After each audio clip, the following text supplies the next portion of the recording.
Amid all the security concerns about China, one vastly underreported story is that of Canadian Huseyin Celil. He has been captive in China for over 12 years, and Professor Charles Burton is here to help us understand Huseyin's case. Charles is a former diplomat at the Canadian Embassy in Beijing. Help us understand, Professor, what is going on with this Canadian detained for 12 years?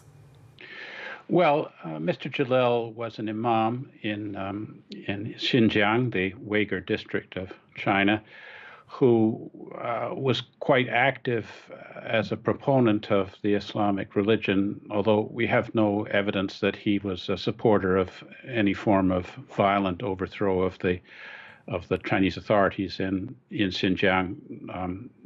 There are people in Xinjiang who feel that that region should be an independent state called East Turkestan, and there is a movement to promote that has been associated with violence. But we have no evidence that Mr. Celil was anything but a deeply spiritual person who attracted the attention of the Chinese authorities and subsequently left China illegally and made it to Turkey.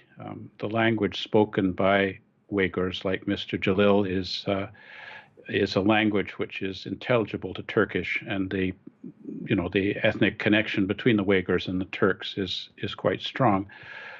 Subsequently, he was able to make a successful refugee claim and moved to Canada, to Burlington, Ontario, where he settled with his spouse and subsequently had 5 children. In 2006, he traveled on his Canadian passport to Uzbekistan to visit his wife's family in Uzbekistan. While he was there, the Chinese authorities informed the Uzbekistan authorities that Mr. Celil was wanted on a charge of murder. Subsequent investigation of this particular murder case suggests that it would not have been possible for Mr. Celil to have committed murder because he was not in the place where the murder took place at the time. This is a political capture of an imam, a Canadian Burlington fellow, and it's been 12 years. Is there any hope that he's going to come home soon? Well, there's several aspects to this. When he left Uzbekistan, we understand, the rumor is that the Chinese authorities gave a gratuity to the Uzbekistan authorities of $50,000 for Mr. Celil to be sent to China to face these charges, which are extremely doubtful. And they did not allow him to take his Canadian documents with him.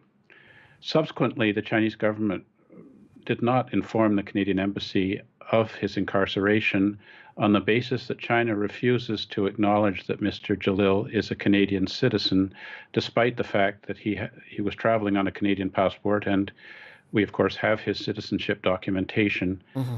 But because he left China illegally, the Chinese refused to acknowledge that he's a Canadian. So from that point of view, we've had very little contact with him. We've attempted to attend legal hearings or to access him in his place of incarceration, but this has been consistently refused. Okay. I think now he's been in prison, as you say, for 12 years.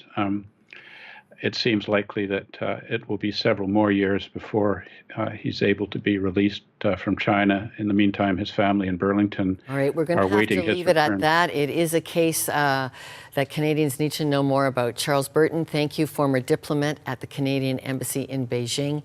He joined me from St. Catharines.